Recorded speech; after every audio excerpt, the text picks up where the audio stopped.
ಶ್ರೀನಿವಾಸಪುರ ತಾಲೂಕಿನ ರೋಣೂರು ಗ್ರಾಮದ ಸರ್ಕಾರಿ ಪ್ರೌಢಶಾಲೆಯಲ್ಲಿ 2006-2007ನೇ ಸಾಲಿನ 10ನೇ ತರಗತಿ ವಿದ್ಯಾರ್ಥಿಗಳಿಂದ ಗುರುವಂದನಾ ಕಾರ್ಯಕ್ರಮ ಹಾಗೂ ಸ್ನೇಹ ಸಮ್ಮಿಲನ ಕಾರ್ಯಕ್ರಮವನ್ನು ಹಮ್ಮಿಕೊಳ್ಳಲಾಗಿತ್ತು.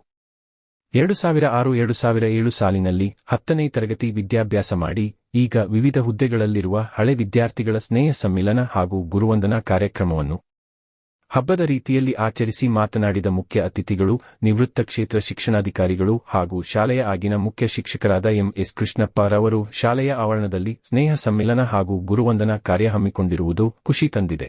ನಾನು ವಿದ್ಯಾ ಬೋಧನೆ ಮಾಡುವ ವೇಳೆ ನಿಮ್ಮನ್ನೆಲ್ಲ ಕಂಡು ಅನೇಕ ರೀತಿಯ ಯೋಚನೆಗಳು ಮೂಡುತ್ತಿದ್ವು. ಆದರೆ ಇಂದು ನೀವೆಲ್ಲ ಯೋಗ್ಯರಾಗಿದ್ದೀರಿ.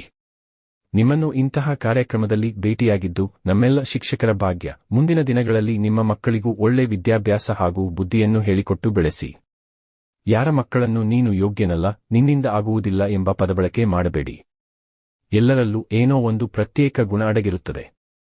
ಅದನ್ನು ಪರಿಗಣಿಸಿ ಅವರನ್ನು ಪ್ರಯೋಜಕರನ್ನಾಗಿ ಮಾಡುವುದು ನಿಮ್ಮ ಕರ್ತವ್ಯ. ನೀವು ರೂಪಿಸಿಕೊಂಡಿರುವ ಉತ್ತಮ ಭವಿಷ್ಯದಲ್ಲಿ ನಮ್ಮದು ಅಳಿಲು ಸೇವೆ ಇದೆ ಎಂಬ ತೃಪ್ತಿ ನಮ್ಮಲ್ಲಿದೆ. ಅದೇ ರೀತಿ ಸರ್ಕಾರಿ ಶಾಲೆಯ ಮಕ್ಕಳಿಗೆ ನಿಮ್ಮ ಕೈಲಾದಷ್ಟು ಸಹಾಯ ಮಾಡಿ. ಅವರು ಸಹ ನಿಮ್ಮಂತೆ ಉತ್ತಮ ಭವಿಷ್ಯ ಕಟ್ಟಿಕೊಳ್ಳಲು ಸಹಕರಿಸುವ ಮೂಲಕ ಮುಚ್ಚಲಾಗುತ್ತಿರುವ ಸರ್ಕಾರಿ ಶಾಲೆಗಳನ್ನು ಉಳಿಸಿ ಎಂದರು.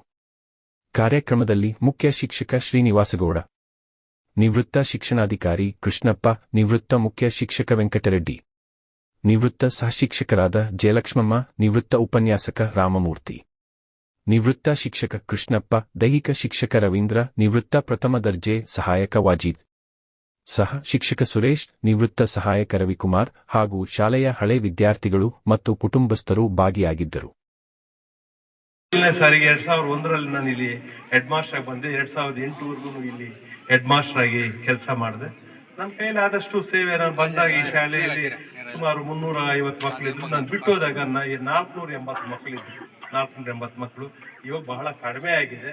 ಆದ್ರೆ ಈಗ ನಾನು ಒಂದು ರಿಕ್ವೆಸ್ಟ್ ಮಾಡ್ತೇನೆ ತಮ್ಮಲ್ಲಿ, ಇಲ್ಲಿ ಯಾರು ಇದ್ದೀರೋ ಒಬ್ಬ ವಿದ್ಯಾರ್ಥಿಯನ್ನ ನೀವು ಈ ಶಾಲೆಗೆ ಪ್ಲೀಸ್ ಒಂದು ಒಂದು ಪಡ ತಡ್ಕೊಳ್ಳಿ. ನೀವು ಒಬ್ಬೊಬ್ಬ ವಿದ್ಯಾರ್ಥಿ ಸೇರಿದಾಗ 3 ಮಕ್ಕಳಾಗ್ತಾರೆ.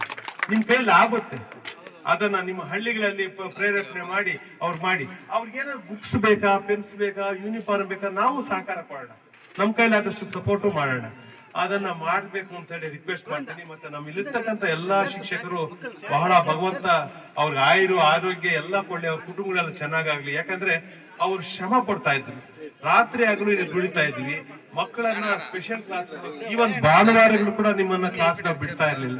ಭಾನುವಾರನೂ ಮಾಡಿದೀವಿ. ಅದೇ ತರ ಈ ಶಾಲೆ ಇನ್ನೂ ಅಭಿವೃದ್ಧಿ ಆಗ್ಲಿ. ಈ ಶಾಲೆ ಮುಚ್ಚಿತದೇ ಆದ್ರೆ ಅದರಲ್ಲಿ ಮೊದಲನೇ ನೋವನ್ನ ನಾವು ಅನುಭವಿಸ್ತೀವಿ.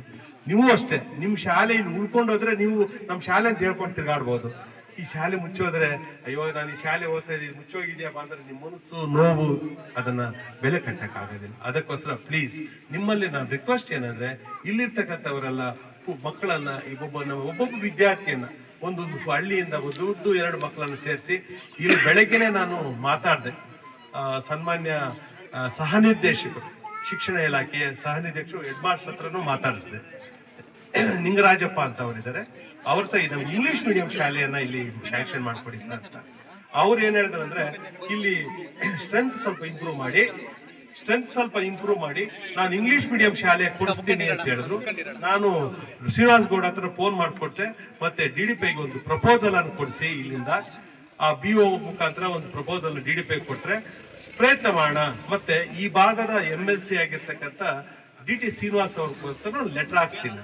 ನಮ್ಗೆ ಆತ್ಮೀಯರಾಗಿರೋದ್ರಿಂದ ಅದಕ್ಕೋಸ್ಕರ ಇಲ್ಲಿ ಇಂಗ್ಲಿಷ್ ಮೀಡಿಯಂ ಶಾಲೆ ಇಲ್ಲಿ ಓಪನ್ ಆದ್ರೆ ಬಹುಶಃ ಈ ಶಾಲೆ ಉಳ್ಕೊಳ್ತದೆ. ಅದಕ್ಕಾಗಿ ನಿಮ್ಮೆಲ್ಲರ ಒಂದು ಅಳಿಲು ಸೇವೆ ಮಾಡ್ಬೇಕು ಅಂತ ಕಳಕಳಿಯ ಮನವಿ ಮಾಡ್ಕೊಳ್ತಾ ನಮ್ಮೆಲ್ಲ